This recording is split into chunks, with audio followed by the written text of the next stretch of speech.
એક ગામમાં એક ખેડૂત રહેતો હતો. તે સવારથી સાંજ સુધી ખેતરમાં કડી મહેનત કરતો. જ્યારે પાક તૈયાર થતો ત્યારે તે ખેડૂત ઊભા મોલને જોઈ ખૂબ ખુશ થતો. એક વખત તેને મકાઈની ખેતી કરી. દરેક વખતની જેમ આ વખતે પણ મકાઈનો પાક ખૂબ સારો થયો હતો. બસ હવે મકાઈ પાકવાની રાહ જોતો ખેડૂત પોતાના ઘરમાં બેસી રહેતો. એક દિવસ તેને જોયું કે મકાઈની કાંખીઓની ચોરી થવા લાગી છે. ગામમાં ચોર તો કોઈ નહોતું, તો આ ચોરી કોણ કરતું હશે? ખેડૂત આ વિશે વિચારવા લાગ્યો. બીજા દિવસે ખેડૂતે પોતાના ત્રણેય દીકરાઓને બોલાવ્યા. ત્રણેય દીકરાઓ આવીને પિતાની પાસે ઊભા રહ્યા. ખેડૂતે કહ્યું, તમે ત્રણેય જાઓ અને મકાઈના કાંખીના ચોરનો પત્તો લગાવો.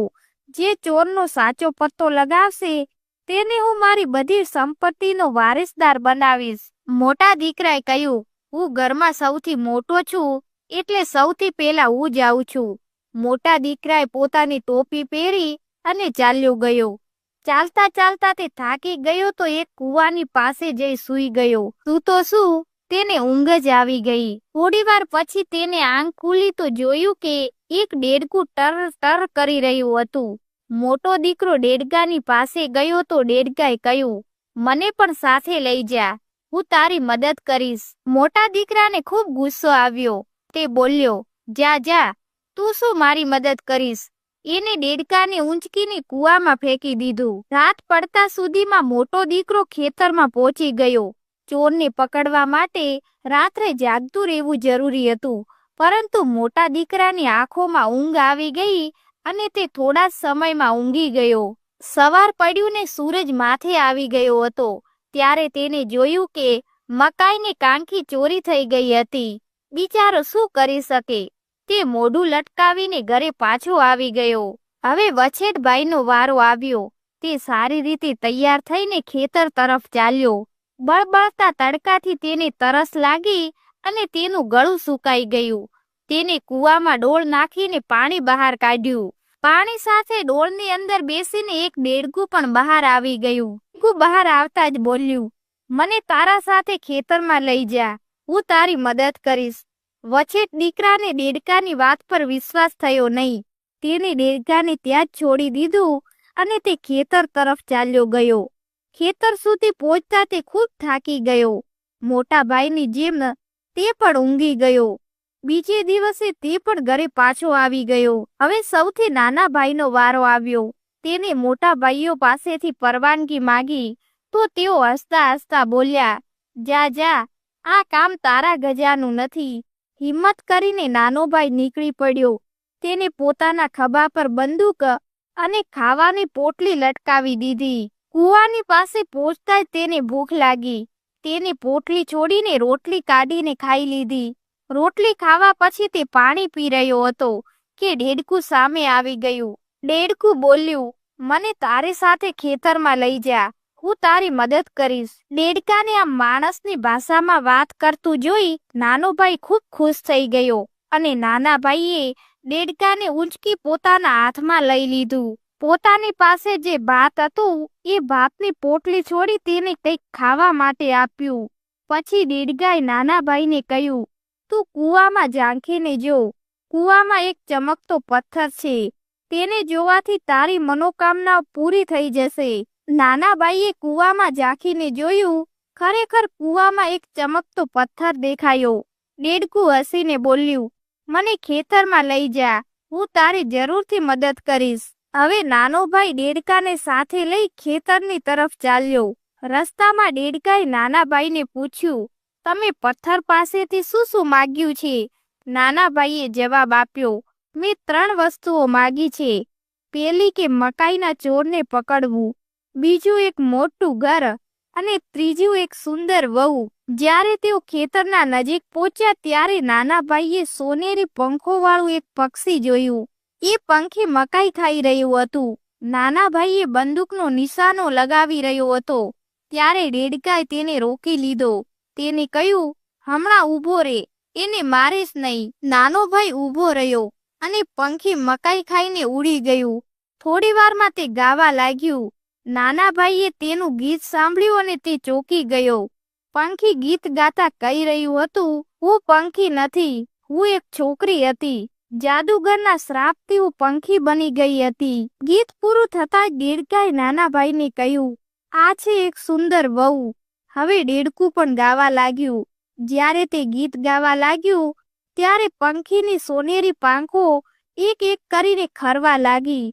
થોડી જ વારમાં તે એક સુંદર છોકરીમાં બદલાઈ ગઈ. છોકરીએ નાના ભાઈને કહ્યું, હું જ મકાઈ ખાઈ રહી હતી, હવે મને શ્રાપમાંથી મુક્તિ મળી છે. નાના ભાઈએ છોકરીનો હાથ પકડ્યો અને એની સાથે પોતાના ઘર તરફ ચાલી નીકળ્યો. પોતાના ઘરની પાસે જ્યારે નાનો ભાઈ પહોંચ્યો તો એના આશ્ચર્યની કોઈ સીમા ન રહી. તેનું નાનકડું ઘર હવે એક આલીશાન મહેલમાં બદલી ચૂક્યું હતું. એનો મોટો ભાઈ ઘરની બહાર જ ઊભો હતો. ઘણા બધા નોકર ચાકર કામ કરી રહ્યા હતા. પોતાના ઘરવાળાઓએ નાના ભાઈને બધી વાત કહી સંભળાવી તો નાનો ભાઈ પણ બહુ જ રાજી થયો.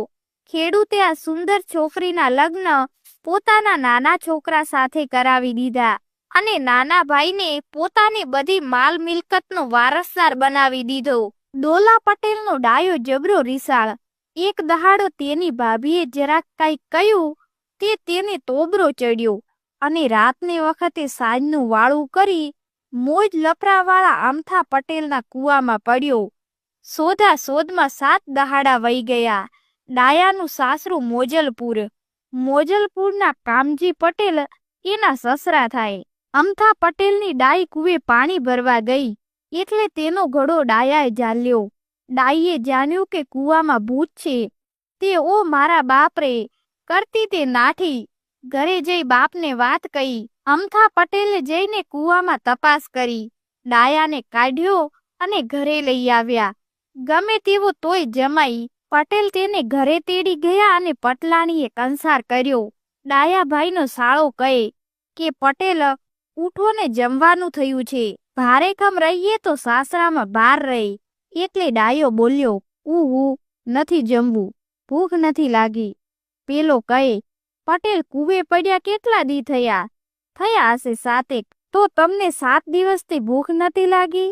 ડાયાભાઈ પોતાનું બધું ડહાપણ ખર્ચીને જવાબ દીધો, ના રે, શેની ભૂખ લાગે, ખાઈને પડ્યો તો. તેનો જવાબ સાંભળી બધા તેની મૂર્ખાઈ પર હસવા લાગ્યા. એક ખેડૂતને 2 છોકરા હતા. મોટો છોકરો હોશિયાર પણ સ્વાર્થી અને નિર્દયી હતો. નાનો છોકરો ઓછી અક્કલવાળો પણ ભલો ને માયાળુ હતો. બાપ મરી ગયો એટલે ઘરનો બધો વહીવટ મોટા ભાઈએ પોતાના હાથ કર્યો.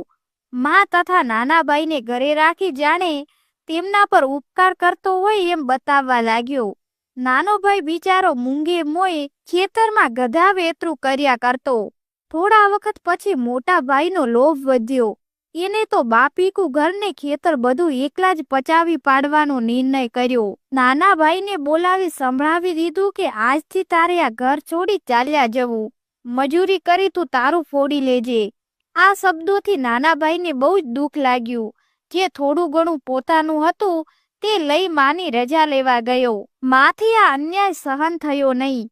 તારો ભાઈ આવો નિર્દય છે તો મારે પણ એના ઘરમાં રહેવું નથી. હું પણ તારી સાથે આવું છું. એમ કહી મા પણ નાના છોકરા સાથે જવા તૈયાર થઈ. ગામ બહાર નીકળી ચાલતા ચાલતા સાંજ પડી ત્યારે એક મોટા ગામને પાદરે ડુંગરની તળેટીમાં એક ખાલી ઝૂંપડી પડી હતી. ત્યાં બંને જણ આવી પહોંચ્યા ને રાતવાસો ત્યાં જ કર્યો. સવારના પહોરમાં છોકરો વહેલો ઉઠ્યો ને જંગલમાં લાકડા કાપવા ગયો. સાંજ પડતા પેલા પુષ્કળ લાકડા કાપ્યા ને એક મોટો બારો બાંધી પાસેના ગામમાં વેચવા ગયો. વેચાણના સારા પૈસા ઉગ્યા તે લઈ ખુશ થતો તે મા પાસે આવી ગયો અને કહ્યું, ભવિષ્યને માટે હવે ચિંતા ન કરીશ. આકડા કાપી આપણે સારી રીતે ગુજરાન કરી શકીશું. બીજે દિવસે તે કુલ્હાડી ખભે નાખી લાકડા કાપવા નીકળ્યો અને સારા લાકડાની શોધમાં જરા આગળ નીકળી ગયો. ત્યાં તેને જંગલના એક ખૂણામાં પથ્થરમાંથી કોતરેલો એક મોટો સિંહ જોયો. એને વિચાર્યું કે જરૂર આ જંગલના દેવીની મૂર્તિ હશે. કાલે એને જરૂર કંઈક ભેટ ધરાવીશ. એટલે મારું નસીબ આવી જ રીતે હંમેશા જોર કરે. લાકડા વેચી જે પૈસા મળ્યા તેમાંથી તે થોડુંક ઘી તથા દીવો કરવા સારું રૂ અને 2 કોડિયા લઈ આવ્યો. બીજે દિવસે જંગલમાં જઈ એને તો સિંહની મૂર્તિ આગળ 2 કોડિયામાં દીવો કર્યો અને નમસ્કાર કરી પ્રાર્થના કરી કે મારું સૌભાગ્ય કાયમ રહે અને લાકડા વેચી હું હંમેશા આવા પૈસા પેદા કરું. છોકરો આવી પ્રાર્થના કરતો હતો ત્યાં તો સિંહે મોં ઉગાડ્યું. એ જોઈને છોકરો તો બિચારો સ્તબ્ધ જ થઈ ગયો. સિંહે ગળામાંથી ખોખરો અવાજ કાઢીને પૂછ્યું, તું અહીં શું કરે છે આ જંગલમાં? છોકરાએ કહ્યું, મારા મોટા ભાઈએ મને ઘરમાંથી કાઢી મૂક્યો એટલે મારી માં સાથે હું આ જંગલમાં રહું છું. લાકડા કાપી તે વેચી પેટ ભરું છું. તમને આ વનના દેવતા જાણી મારા સારા નસીબ માટે ઉપકાર માનવા આવ્યો છું. ઠીક, સિંહ બોલ્યો, આવતીકાલે એક મોટી ડોલ લાવજે. તારે જોઈએ તેટલા પૈસા હું તને આપીશ. છોકરાએ તો સિંહનો ઘણો જ ઉપકાર માન્યો. પછી લાકડાનો ભારો શહેરમાં લઈ જઈ વેચ્યો તો ખૂબ પૈસા મળ્યા. તેમાંથી એને એક મોટી બાલટી ખરીદી. બીજે દિવસે સવારે બાલટી લઈ તે પથ્થરના સિંહ આગળ ગયો ને મૂર્તિને પ્રણામ કર્યા. હવે હું કહું તે પ્રમાણે કર. સિંહે કહ્યું, બાલટી મારા મોં નીચે રાખ એટલે મારા મોંમાંથી સોનાના સિક્કા પડશે. પણ જેવી બાલટી ભરાઈ જાય કે તરત મને તારે કહી દેવાનું. એક પણ સિક્કો નીચે ન પડવો જોઈએ. છોકરાએ તો સિંહના કયા પ્રમાણે બાલટી બરોબર તેના મોં નીચે ધરી એટલે સોનાના સિક્કાનો ધોધ પડવા માંડ્યો. જેવી ડોલ ભરાવા આવી કે તરત જ છોકરાએ સિંહને ખબર કરીને એકદમ ધોધ અટક્યો. આ કિંમતી ભેટ માટે છોકરાએ સિંહનો ખૂબ ઉપકાર માન્યો અને ખુશ થતો માને વધામણી આપવા દોડ્યો. પેલા તો આટલી બધી દોલત જોઈ માં જરા ગભરાઈ, પણ પછી બધી હકીકત જાણી ત્યારે એના આનંદનો પાર ન રહ્યો. બીજે દિવસે છોકરાએ પાડોશીનું એક મોટું ખેતર ખરીદ્યું. ત્યાં એક સારું ઘર બંધાવ્યું, ગાય ભેંસો પણ રાખ્યા ને બંને માં દીકરો સંતોષથી સુખ ચેનમાં રહેવા લાગ્યા. નાના ભાઈને આમ ઓચિંતું પૈસાદાર બનેલો સાંભળીને મોટા ભાઈને કુતૂહલ થયું કે એને એવો તો શું ધંધો કરી આટલા બધા પૈસા એકઠા કર્યા હશે. નાના ભાઈને મળી આ શોધી કાઢવાનો તેને નિર્ણય કર્યો અને પોતાની સ્ત્રીને લઈ બીજે દિવસે સવારે નાના ભાઈના ઘર તરફ નીકળી પડ્યો. નાનો ભાઈ તો ખેતરે ગયો હતો. માએ તે બંનેને જોઈ સારો આવકાર આપ્યો. સાંજ પડે નાનો ભાઈ ઘરે આવ્યો. મોટા ભાઈને જોઈને એને પણ ખૂબ આનંદ થયો ને ગઈ ગુજરી ભૂલી ગયો. પછી મોટા ભાઈના આગ્રહથી એને પોતે પૈસાદાર કેવી રીતે થયો એ હકીકત ખુલ્લા દિલથી કહી સંભળાવી અને મોટા ભાઈને પણ એ જ પ્રમાણે પોતાનું નસીબ આજમાવવાની સલાહ આપી. ભાઈ ભાભી ઘરે જવા નીકળ્યા અને ઘરે પહોંચતા જ પૈસાદાર બનવાનો સહેલો ઉપાય અમલમાં મૂકવાનો નિશ્ચય કર્યો. મોટા ભાઈએ આખું ગામ શોધી વળી એક મોટામાં મોટી ડોળ ખરીદી. સાથે કોડિયા, ઘી વગેરે લઈ એ પણ પથ્થરના સિંહના દર્શન કરવા ગયો. ત્યાં જઈ કોડિયામાં ઘી પૂરી દીવો કર્યો અને સિંહને પ્રાર્થના કરી કે પોતાનું નસીબ પર સુધારે. તું કોણ છે? સિંહે પૂછ્યું. તારી શી ઈચ્છા છે? થોડા દિવસ પહેલા તમારી પાસે જે જુવાન આવ્યો હતો એનો હું મોટો ભાઈ થાઉં. તમે જે પ્રમાણે એની મદદ કરી તેવી મદદ એની સલાહથી હું તમારી પાસે માગવા આવ્યો છું. ઠીક, સિંહે જવાબ દીધો. તારી બાલટી મારા મોં નીચે રાખ. અંદર સોનાના સિક્કા પડશે, પણ જેવી ડોળ ભરાઈ જાય તેવી મને ખબર કરવી. એક પણ સિક્કો નીચે પડવો ન જોઈએ, નહીતર પરિણામ ખરાબ આવશે. મોટા ભાઈએ તો ખૂબ આતુરતાપૂર્વક ડોળ સિંહના મોં નીચે મૂકી. મૂકતાની સાથે સોનાના સિક્કા પડવા માંડ્યા. આટલું બધું સોનું જોઈને એના મોંમાં પાણી આવ્યું. એને તો વારંવાર ડોલને હલાવવા માંડી કે સિક્કા બરોબર ખીચોખીચ ભરાય. વધારે મેળવવાના લોભમાં ડોલ ભરાઈ ગઈ છતાં તેને ના કહેવાનું મન થયું નહીં. ડોલ છલાછલ ભરાઈ કે એક સિક્કો નીચે ગબડી પડ્યો. સિક્કો નીચે પડતા સોનાની ધાર અટકી પડીને સિંહે ખોખરા અવાજે કહ્યું, એક મોટો સિક્કો મારા ગળામાં ભરાઈ રહ્યો છે. તારો હાથ અંદર નાખી તે બહાર કાઢી લે. મોટા ભાઈએ તો આ સાંભળતા સિક્કો લેવાના લોભે હાથ અંદર નાખ્યો. જેવો હાથ અંદર ગયો કે સિંહે પોતાનું મોં બંધ કરી દીધું. એને હાથ ખેંચીને બહાર કાઢવા ઘણાય ફાફા માર્યા, પણ સિંહના પથ્થરના જડબા એવા મજબૂત દેવાયા હતા કે તેનું કંઈ જ વળ્યું નહીં.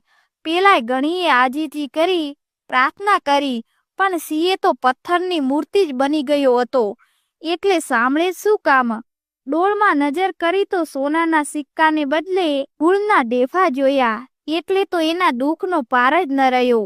સાંજ પડી છતાં તે ઘરે ના આવ્યો એટલે એની સ્ત્રીને ચિંતા થવા લાગી અને એની શોધમાં નીકળી. મોડી રાતે તે શોધતી સિંહ આગળ આવી પહોંચી અને પોતાના ધણીને એવી હાલતમાં જોઈ તેનું કારણ પૂછ્યું. એક સોનાનો સિક્કો કાઢવા સિંહના મોંમાં હાથ નાખ્યો ત્યાં એના જડબા દેવાઈ ગયા. હવે મારો હાથ નીકળતો નથી, તેને દુઃખિત સ્વરે જવાબ દીધો. આ સાંભળી સ્ત્રીએ પણ ખૂબ રડવા માંડ્યું ને સિંહને ઘણી આજીજીને કાલાવાલા કર્યા, પણ એનું એ કંઈ વળ્યું નહીં. આખરે એ થાકીને ઘરે પાછી ફરી અને ધણીને માટે થોડું ખાવાનું લઈ ગઈ. ઘણા દિવસ લગી દરરોજ આવી રીતે પોતાના ધણી માટે તે ત્યાં ખોરાક લઈ જવા લાગી. ઘરે કોઈ ધંધો સંભાળનાર રહ્યું નહીં એટલે જે ઘરમાં થોડા ઘણા પૈસા પડ્યા હતા એમાંથી તેની સ્ત્રી પોતાના પતિનું અને છોકરાનું ગુજરાન કરવા લાગી. ધીમે ધીમે ઘરનું રાચર ચીલું પણ વેચી નાખવું પડ્યું. એક દિવસ એવો આવ્યો કે ખાવાના પૈસા પણ ન રહ્યા. સ્ત્રી તો ધણી પાસે આવીને રડી પડીને કહ્યું કે આજે ઘરમાં ફૂટી બદામ પણ નથી, એટલે કંઈ જ ખાવાનું લાવી શકી નથી. આ સાંભળી સિંહને ખૂબ હસવું આવ્યું. તેને મોટેથી હા હા કરવા માંડ્યું.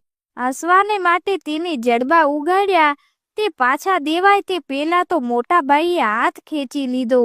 પછી છોકરાને લઈ બંને જણ નાના ભાઈને ત્યાં ગયા ને બધી હકીકત જણાવી. નાના ભાઈએ મોટા ભાઈને લોભ કરવા માટે ઠપકો આપ્યો અને દયા લાવી પાડોશમાં એક ખેતર ખરીદવા જેટલા પૈસા આપ્યા. મોટો ભાઈ સહકુટુંબ ત્યાં સાધારણ સ્થિતિમાં રહેવા લાગ્યો. નાનો ભાઈ દિવસે ને દિવસે વધારે ને વધારે ધનવાન બનતો ગયો અને ખાઈ પીને મજા કરી. એક ગામમાં બે પાડોશીઓ રહેતા હતા. બેમાંથી કુબેર પૈસાદાર પણ ઘણો જ મગરૂબ, ગુમાની ને કંજૂસ હતો, જ્યારે બીજો શંભુ ગરીબ છતાં દયાળુ ને ઉદાર દિલનો હતો.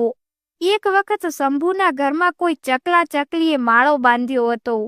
એક દિવસ ચકલો ચકલી ખાવાની શોધમાં બહાર ગયા હતા. ત્યાં ચકલીનું એક બચ્ચું માળામાંથી પડી ગયું ને એનો પગ ભાંગી ગયો. શંભુ ઘરે આવ્યો ત્યાં ઉમરામાંથી જ એને બચ્ચાને તરફડિયા ખાતું જોયું. તે ધીમેથી બચ્ચાને ઉપાડી ઘરમાં લઈ ગયો. એક મજબૂત દોરાવતી તેને એનો પગ બાંધ્યો અને સંભાળથી એને માળામાં મૂકી દીધું. ખરેખર તો એ બચ્ચું ચકલીને વેશે પરી હતું. જ્યારે એ મોટું થઈ ઉડતા શીખ્યું ત્યારે એક દિવસ ચાંચમાં થોડા દાણા લઈ આવ્યું. શંભુ ઘરમાં બેઠો બેઠો કામ કરતો હતો. પેલી ચકલી એની સામે જઈ બેઠીને દાણા એની આગળ નાખ્યા. પછી ચીચી કરતા બોલી, તારી દયાના બદલામાં આ દાણા લાવી છું. તારા વાડામાં તો નાખજે ને પછી જોજે કે શું ઉગે છે. આટલું કઈ ચકલી ઉડી ગઈ. શંભુને તો ચકલીને આવી રીતે બોલતી સાંભળી બહુ જ નવાઈ લાગી ને તે મનમાં વિચાર કરવા લાગ્યો કે એટલા દાણાની કઈ બહુ કિંમત નહીં નીપજે, પણ એટલું તો બતાવી આપે છે કે એક નાનું પંખીડું પણ કેટલું ઉપકારવશ થઈ શકે. આ દાણા વાવી તો જોઉં, જોઈએ શું થાય છે. એને તો ઘરને આંગણે જ દાણા વાવ્યા અને થોડા વખતમાં બનાવ ભૂલી પણ ગયો. 1-2 મહિના થયા ત્યાં તો દાણા ફૂટવા માંડ્યા. થોડા વખતમાં તે પૂરા ઉગી નીકળ્યા, પરંતુ એને દાણા ભરેલા ડુંડા ઉગવાને બદલે જ્યારે એ તેને રત્ન ઉગેલા જોયા ત્યારે તો શંભુના અચંબાનો પાર જ ન રહ્યો. એ તો ખુશ થઈ ગયો.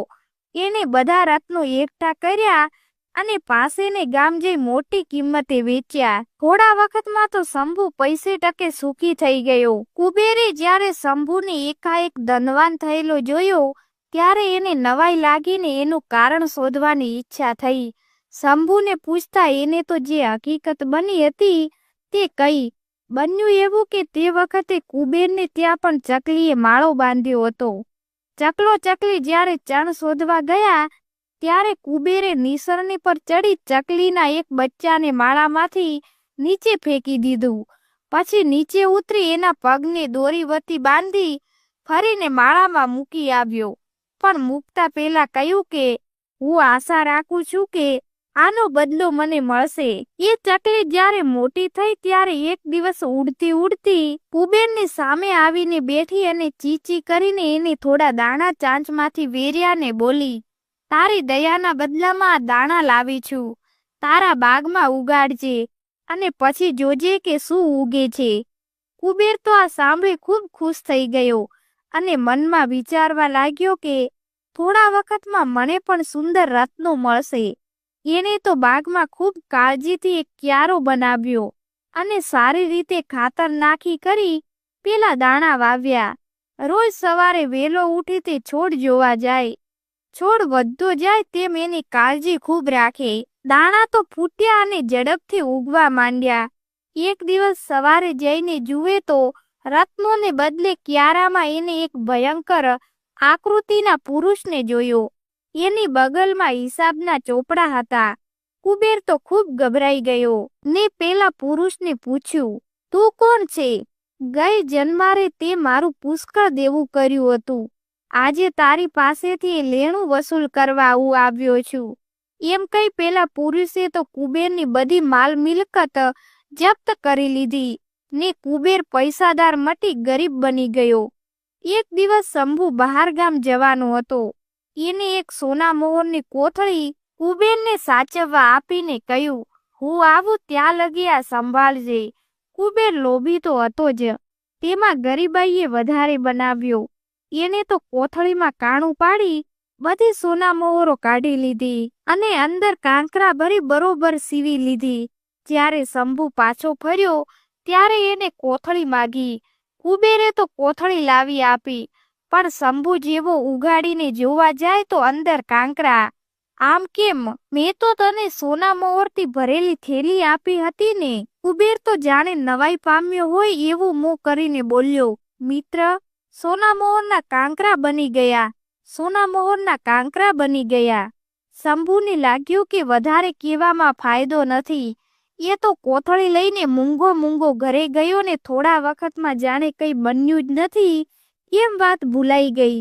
થોડા દિવસ પછી કુબેરને જ બહાર ગામ જવાનું થયું. તે પોતાના નાના છોકરાને શંભુને સોંપી મુસાફરીએ નીકળ્યો. શંભુએ એક વાંદરાનું બચ્ચું પાળ્યું ને એને બોલતા શીખવ્યું કે બાપા હું તો વાંદરો બની ગયો. બાપા હું તો વાંદરો બની ગયો. કુબેર જ્યારે પાછો આવ્યો ત્યારે શંભુને પાસેથી પોતાનો છોકરો માગ્યો.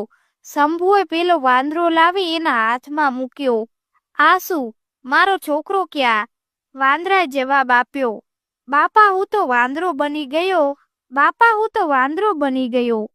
કુબેરે તો આથી ખૂબ જ ગુસ્સે થયો. તે શંભુ સાથે ખૂબ લડ્યો પણ કંઈ વળ્યું નહીં. આખરે જ્યારે ચોરેલી સોના મોહરો પાછી આપી ત્યારે જ છોકરો મળ્યો.